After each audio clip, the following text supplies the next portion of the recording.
Although Bertha Young was 30, she still had moments like this when she wanted to run instead of walk, to take dancing steps on and off the pavement, to bowl a hoop, to throw something up in the air and catch it again, or to stand still and laugh at nothing simply. What can you do if you are 30 and turning the corner of your own street you are overcome suddenly by a feeling of bliss, absolute bliss? As though you'd suddenly swallowed a bright piece of that late afternoon sun, and it burned in your bosom, sending out a little shower of sparks into every particle, into every finger and toe. Oh, is there no way you can express it without being drunk and disorderly? How idiotic civilization is. Why be given a body if you have to keep it shut up in a case like a rare fiddle? No, that about the fiddle is not quite what I mean, she thought, running up the steps and feeling in her bag for the key. She'd forgotten it, as usual, and rattling the letterbox. It's not what I mean, because, thank you, Mary, she went into the hall. Is nurse back? Yes, and has the fruit come? Yes, everything's come. Bring the fruit up to the dining room, will you? I'll arrange it before I go upstairs. It was dusky in the dining room and quite chilly. But all the same, Bertha threw off her coat. She could not bear the tight clasp of it another moment, and the cold air fell on her arms. But in her bosom there was still that bright glowing place, that shower of little sparks coming from it. It was almost unbearable. She hardly dared to breathe for fear of fanning it higher, and yet she breathed deeply. She hardly dared to look into the cold mirror, but she did look, and it gave her back a woman radiant, with smiling, trembling lips, with big dark eyes, and an air of listening, waiting for something divine to happen that she knew must happen infallibly. Mary brought in the fruit on a tray, and with it a glass bowl and a blue dish, very lovely, with a strange sheen on it, as though it had been dipped in milk. Shall I turn on the light, No, thank you. I can see quite well. There were tangerines and apples stained with strawberry pink. Some yellow pears smooth as silk, some white grapes covered with a silver bloom, and a big cluster of purple ones. These last she had bought to tone in with the new dining room carpet. Yes, that did sound rather far-fetched and absurd, but it was really why she had bought them. She had thought in the shop I must have some purple ones to bring the carpet up to the table, and it had seemed quite sense at the time. When she had finished with them and had made 2 pyramids of these bright round shapes, she stood away from the table to get the effect, and it really was most curious. For the dark table seemed to melt into the dusky light, and the glass dish and the blue bowl to float in the air. This, of course, in her present mood, was so incredibly beautiful. She began to laugh. No. I'm getting hysterical. And she seized her bag and coat and ran upstairs to the nursery. Nurse sat at a low table, giving little Bee her supper after her bath. The baby had on a white flannel gown and a blue woolen jacket, and her dark fine hair was brushed up into a funny little peak. She looked up when she saw her mother and began to jump. Now, my lovey, eat it up like a good girl, said Nurse, setting her lips in a way that Bertha knew, and that meant she had come into the nursery at another wrong moment. Has she been good, Nanny? She's been a little sweet all the afternoon, whispered Nanny. We went to the park, and I sat down on a chair and took her out of the pram, and a big dog came along and put its head on my knee, and she clutched its ear, tugged it. Oh, you should have seen her. Bertha wanted to ask if it wasn't rather dangerous to let her clutch at a strange dog's ear, but she did not dare to. She stood watching them, her hands by her side, like the poor little girl in front of the rich girl with the doll. The baby looked up at her again, stared, and then smiled so charmingly that Bertha couldn't help crying, "Oh, Nanny, do let me finish giving her supper while you put the bath things away." Well, she ought to be changed hands while she's eating, said Nanny, still whispering. It unsettles her, it's very likely to upset her. How absurd it was.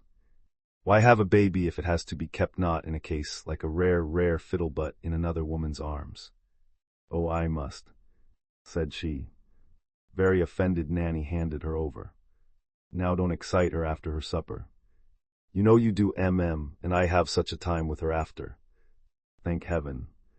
Nanny went out of the room with the bath towels. Now I've got you to myself, my little precious, said Bertha as the baby leaned against her.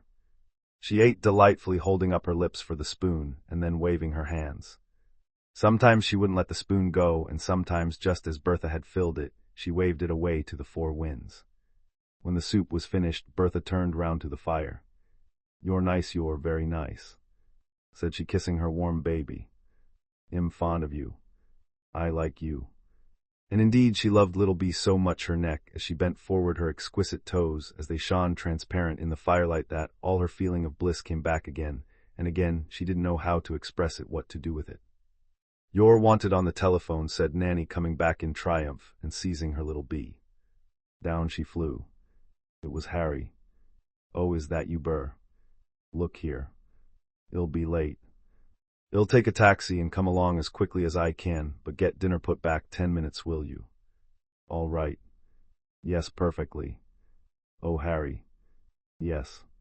What had she to say? She had nothing to say. She only wanted to get in touch with him for a moment. She couldn't absurdly cry, "Hasn't it been a divine day?" "What is it?" rapped out the little voice. "Nothing." "Intendu," said Bertha, and hung up the receiver, thinking how much more than idiotic civilization was. They had people coming to dinner. The Norman Knight's a very sound couple. He was about to start a theater, and she was awfully keen on interior decoration, a young man, Eddie Warren, who had just published a little book of poems, and whom everybody was asking to dine, and a find of Bertha's called Pearl Fulton. What Miss Fulton did Bertha didn't know. They had met at the club, and Bertha had fallen in love with her, as she always did fall in love with beautiful women who had something strange about them. The provoking thing was that though they had been about together and met a number of times and really talked, Bertha couldn't make her out. Up to a certain point, Miss Fulton was rarely wonderfully frank, but the certain point was there, and beyond that she would not go. Was there anything beyond it? Harry said no. Voted her dullish and cold, like all blonde women, with a touch perhaps of anemia of the brain. But Bertha wouldn't agree with him, not yet at any rate. Know the way she has of sitting with her head a little on one side, and smiling has something behind it. Harry and I must find out what that something is. Most likely it's a good stomach, answered Harry. He made a point of catching Bertha's heels, with replies of that kind: liver frozen, my dear girl, or pure flatulence, or kidney disease, and so on. For some strange reason Bertha liked this, and almost admired it in him very much. She went into the drawing-room and lighted the fire, then picking up the cushions one by one that Mary had disposed so carefully, she threw them back onto the chairs and the couches. That made all the difference. The room came alive at once. As she was about to throw the last one, she surprised herself by suddenly hugging it to her passionately. But it did not put out the fire in her bosom. Oh, on the contrary. The windows of the drawing-room opened on to a balcony overlooking the garden. At the far end against the wall there was a tall, slender pear tree in fullest, richest bloom. It stood perfect, as though becalmed against the jade-green sky. Bertha couldn't help feeling, even from this distance, that it had not a single bud or a faded petal. Down below in the garden beds, the red and yellow tulips, heavy with flowers, seemed to lean upon the dusk. A gray cat dragging its belly crept across the lawn, and a black one its shadow trailed after. The sight of them so intent and so quick gave Bertha a curious shiver. What creepy things cats are. She stammered, and she turned away from the window and began walking up and down. How strong the jonquils smelled in the warm room. Too strong. Oh no. And yet, as though overcome, she flung down on a couch and pressed her hands to her eyes. Too happy, she murmured. And she seemed to see on her eyelids the lovely pear tree with its wide open blossoms as a symbol of her own life. Really, she had everything. She was young. Harry and she were as much in love as ever, and they got on together splendidly and were really good pals. She had an adorable baby. They didn't have to worry about money. They had this absolutely satisfactory house and garden. And friends, modern thrilling friends, writers and painters and poets, or people keen on social questions, just the kind of friends they wanted. And then there were books, and there was music, and she had found a wonderful little dressmaker, and they were going abroad in the summer, and their new cook made the most superb omelets. Absurd. She sat up, but she felt quite dizzy, quite drunk. It must have been the spring. Yes, it was the spring. Now she was so tired she could not drag herself upstairs to dress. A white dress, a string of jade beads, green shoes, and stockings. It wasn't intentional. She had thought of this scheme hours before she stood at the drawing-room window. Her petals rustled softly into the hall, and she kissed Mrs. Norman Knight, who was taking off the most amusing orange coat with a procession of black monkeys round the hem and up the fronts. Why? Why is the middle class so stodgy, so utterly without a sense of humor? My dear, it's only by a fluke that I am here at all, Norman being the protective fluke. For my darling monkeys so upset the train that it rose to a man and simply ate me with its eyes. Didn't laugh, wasn't amused that I should have loved. No, just stared and bored me through and through. But the cream of it was, said Norman, pressing a large tortoise-shell-rimmed monocle into his eye, you don't mind me telling this face, do you? In their home and among their friends they called each other Face and Mug. The cream of it was when she, being full fed, turned to the woman beside her and said, haven't you ever seen a monkey before? Oh yes. Mrs. Norman Knight joined in the laughter. Wasn't that too absolutely creamy? And a funnier thing still was that now her coat was off she did look like a very intelligent monkey who had even made that yellow silk dress out of scraped banana skins. And her amber earrings, they were like little dangling nuts. This is a sad, sad fall, said Mug, pausing in front of little B.S. perambulator. When the perambulator comes into the hall, and he waved the rest of the quotation away. The bell rang. It was lean, pale Eddie Warren, as usual, in a state of acute distress. It is the right house, isn't it? He pleaded. Oh, I think so, I hope so, said Bertha brightly. I have had such a dreadful experience with a taximan, he was most sinister. I couldn't get him to stop. The more I knocked and called, the faster he went. And in the moonlight, this bizarre figure with the flattened head, crouching over the little wheel, he shuddered, taking off an immense white silk scarf. Bertha noticed that his socks were white too, most charming. But how dreadful! She cried. Yes, it really was, said Eddie, following her into the drawing-room. I saw myself driving through eternity in a timeless taxi. He knew the Norman Knights. In fact, he was going to write a play for NK when the theater scheme came off. Well, Warren, how's the play? Said Norman Knight, dropping his monocle and giving his eye a moment in which to rise to the surface before it was screwed down again. And Mrs. Norman Knight, oh, Mr. Warren, what happy socks. I am so glad you like them, said he, staring at his feet. They seem to have got so much whiter since the moon rose. And he turned his lean, sorrowful young face to Bertha. There's a moon, you know. She wanted to cry. I am sure there is often. He really was a most attractive person. But so was Face crouched before the fire in her banana skins, and so was Mug smoking a cigarette, and saying as he flicked the ash, why doth the bridegroom tarry? There he is now. Bang went the front door open and shut. Harry shouted, hullo, you people. Down in 5 minutes. And they heard him swarm up the stairs. Bertha couldn't help smiling. She knew how he loved doing things at high pressure. What, after all, did an extra 5 minutes matter? But he would pretend to himself that they mattered beyond measure. And then he would make a great point of coming into the drawing-room extravagantly cool and collected. Harry had such a zest for life. Oh, how she appreciated it in him. And his passion for fighting, for seeking in everything that came up against him another test of his power and of his courage, that, too, she understood. Even when it made him just occasionally, to other people who didn't know him well, a little ridiculous perhaps. For there were moments when he rushed into battle where no battle was. She talked and laughed and positively forgot until he had come in, just as she had imagined, that Pearl Fulton had not turned up. I wonder if Miss Fulton has forgotten. I expect so, said Harry. Is she on the phone? Ah, there's a taxi now. And Bertha smiled with that little air of proprietorship that she always assumed, while her women finds were new and mysterious. She lives in taxis. Shall run to fat if she does, said Harry coolly, ringing the bell for dinner. Frightful danger for blonde women. Harry, don't, warned Bertha, laughing up at him. Came another tiny moment while they waited, laughing and talking just a trifle too much at their ease, a trifle too unaware. And then Miss Fulton, all in silver with a silver fillet binding her pale blonde hair, came in, smiling, her head a little on one side. Am I late? No, not at all, said Bertha. Come along. And she took her arm and they moved into the dining-room. What was there in the touch of that cool arm that could fan start blazing the fire of bliss that Bertha did not know what to do with? Miss Fulton did not look at her, but then she seldom did look at people directly. Her heavy eyelids lay upon her eyes, and the strange half-smile came and went upon her lips, as though she lived by listening rather than seeing. But Bertha knew suddenly, as if the longest, most intimate look had passed between them, as if they had said to each other, "You too." That Pearl Fulton, stirring the beautiful red soup in the gray plate, was feeling just what she was feeling. And the others. Face and Mug, Eddie and Harry, their spoons rising and falling, dabbing their lips with their napkins, crumbling bread, fiddling with the forks and glasses and talking. I met her at the Alpha show, the weirdest little person. She had not only cut off her hair, but she seemed to have taken a dreadfully good snip off her legs and arms and her neck and her poor little nose as well.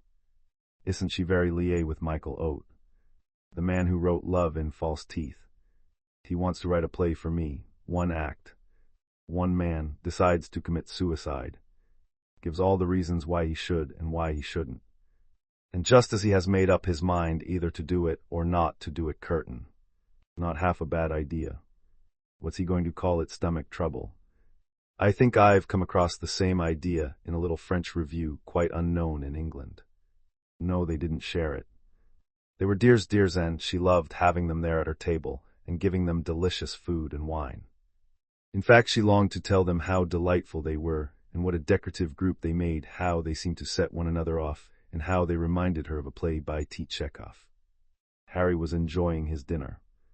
It was part of his, well, not his nature exactly, and certainly not his pose, his something or other, to talk about food, and to glory in his shameless passion for the white flash of the lobster, and the green of pistachio ices, green and cold like the eyelids of Egyptian dancers. When he looked up at her and said, "Bertha, this is a very admirable souffle," she almost could have wept with childlike pleasure. Oh, why did she feel so tender towards the whole world tonight? Everything was good, was right. All that happened seemed to fill again her brimming cup of bliss. And still in the back of her mind there was the pear tree. It would be silver now in the light of poor dear Eddie's moon, silver as Miss Fulton, who sat there turning a tangerine in her slender fingers that were so pale a light seemed to come from them. What she simply couldn't make out, what was miraculous, was how she should have guessed Miss Fulton's mood so exactly and so instantly. For she never doubted for a moment that she was right, and yet what had she to go on? Less than nothing. I believe this does happen very, very rarely between women. Never between men, thought Bertha. But while I am making the coffee in the drawing room, perhaps she will give a sign. What she meant by that she did not know, and what would happen after that she could not imagine. While she thought like this, she saw herself talking and laughing. She had to talk because of her desire to laugh. I must laugh or die. But when she noticed Face's funny little habit of tucking something down the front of her bodice as if she kept a tiny secret hoard of nuts there, too, Bertha had to dig her nails into her hands so as not to laugh too much. It was over at last. "And come and see my new coffee machine," said Bertha. "We only have a new coffee machine once a fortnight," said Harry. Face took her arm this time. Miss Fulton bent her head and followed after. The fire had died down in the drawing room to a red flickering nest of baby phoenixes, said Face. "Don't turn up the light for a moment. It is so lovely." And down she crouched by the fire again. She was always cold without her little red flannel jacket, of course, thought Bertha. At that moment Miss Fulton gave the sign. "Have you a garden?" said the cool, sleepy voice. This was so exquisite on her part that all Bertha could do was to obey. She crossed the room, pulled the curtains apart, and opened those long windows. "There," she breathed. And the two women stood side by side, looking at the slender flowering tree. Although it was so still, it seemed like the flame of a candle, to stretch up, to point, to quiver in the bright air, to grow taller and taller, as they gazed, almost to touch the rim of the round silver moon. How long did they stand there? Both, as it were, caught in that circle of unearthly light, understanding each other perfectly, creatures of another world, and wondering what they were to do in this one, with all this blissful treasure that burned in their bosoms and dropped in silver flowers from their hair and hands. Forever, for a moment. And did Miss Fulton murmur, "Yes"? Just that. Or did Bertha dream it? Then the light was snapped on, and Face made the coffee, and Harry said, "My dear Mrs. Knight, don't ask me about my baby. I never see her. I shan't feel the slightest interest in her until she has a lover." And Mug took his eye out of the conservatory for a moment, and then put it under glass again, and Eddie Warren drank his coffee and set down the cup with a face of anguish as though he had drunk and seen the spider. "What I want to do is to give the young men a show. I believe London is simply teeming with first-chop unwritten plays. What I want to say to M is here's the theater. Fire ahead. You know, my dear, I am going to decorate a room for the Jacob Nathans. Oh, I am so tempted to do a Friedfish scheme with the backs of the chairs, shaped like frying pans and lovely chipped potatoes, embroidered all over the curtains. The trouble with our young writing men is that they are still too romantic. You can't put out to sea without being seasick and wanting a basin. Well, why won't they have the courage of those basins? A dreadful poem about a girl who was violated by a beggar without a nose in a little wood. Miss Fulton sank into the lowest, deepest chair, and Harry handed round the cigarettes. From the way he stood in front of her, shaking the silver box and saying abruptly Egyptian, Turkish, Virginian. Thayer all mixed up, Bertha realized that she not only bored him, he really disliked her. And she decided from the way Miss Fulton said no thank you, I want smoke, that she felt it too and was hurt. Oh, Harry, don't dislike her. You are quite wrong about her. She's wonderful, wonderful. And besides, how can you feel so differently about someone who means so much to me? I shall try to tell you when we are in bed tonight what has been happening. What she and I have shared. At those last words, something strange and almost terrifying darted into Bertha's mind. And this something, blind and smiling, whispered to her, soon these people will go. The house will be quiet, quiet. The lights will be out. And you and he will be alone together in the dark room, the warm bed. She jumped up from her chair and ran over to the piano.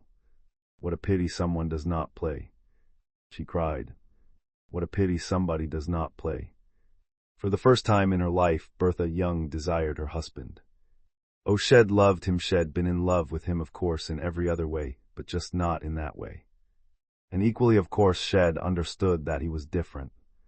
They'd discussed it so often. It had worried her dreadfully at first to find that she was so cold, but after a time it had not seemed to matter. They were so frank with each other, such good pals. That was the best of being modern. But now ardently, ardently. The word ached in her ardent body. Was this what that feeling of bliss had been leading up to? But then, my dear, said Mrs. Norman Knight, you know our shame. We are the victims of time and train. We live in Hampstead. It's been so nice. I'll come with you into the hall, said Bertha. I loved having you. But you must not miss the last train. That's so awful, isn't it? Have a whiskey night before you go, called Harry. No thanks, old chap. Bertha squeezed his hand for that as she shook it. Good night, goodbye, she cried from the top step, feeling that this self of hers was taking leave of them forever. When she got back into the drawing room, the others were on the move. Then you can come part of the way in my taxi. I shall be so thankful not to have to face another drive alone after my dreadful experience. You can get a taxi at the rank just at the end of the street. You won't have to walk more than a few yards. That's a comfort. I'll go and put on my coat. Miss Fulton moved towards the hall, and Bertha was following when Harry almost pushed past. Let me help you. Bertha knew that he was repenting his rudeness. She let him go. What a boy he was, in some ways so impulsive, so simple. And Eddie and she were left by the fire. I wonder if you have seen Bilk's new poem called Table D'Hote, said Eddie softly. It's so wonderful. In the last anthology. Have you got a copy? I'd so like to show it to you. It begins with an incredibly beautiful line, why must it always be tomato soup? Yes, said Bertha. And she moved noiselessly to a table opposite the drawing-room door, and Eddie glided noiselessly after her. She picked up the little book and gave it to him. They had not made a sound. While he looked it up, she turned her head towards the hall. And she saw Harry with Miss Fulton's coat in his arms, and Miss Fulton with her back turned to him and her head bent. He tossed the coat away, put his hands on her shoulders, and turned her violently to him. His lips said, I adore you, and Miss Fulton laid her moonbeam fingers on his cheeks and smiled her sleepy smile. Harry's nostrils quivered, his lips curled back in a hideous grin while he whispered tomorrow, and with her eyelids Miss Fulton said yes. Here it is, said Eddie. Why must it always be tomato soup? It's so deeply true, don't you feel? Tomato soup is so dreadfully eternal. If you prefer, said Harry's voice, very loud from the hall, I can phone you a cab to come to the door. Oh no. It's not necessary, said Miss Fulton, and she came up to Bertha and gave her the slender fingers to hold. Goodbye. Thank you so much. Goodbye, said Bertha. Miss Fulton held her hand a moment longer. Your lovely pear tree, she murmured. And then she was gone with Eddie following like the black cat following the gray cat. "You'll shut up shop," said Harry, extravagantly cool and collected. Your lovely pear tree, pear tree, pear tree. Bertha simply ran over to the long windows. Oh, what is going to happen now? She cried. But the pear tree was as lovely as ever and as full of flower and as still.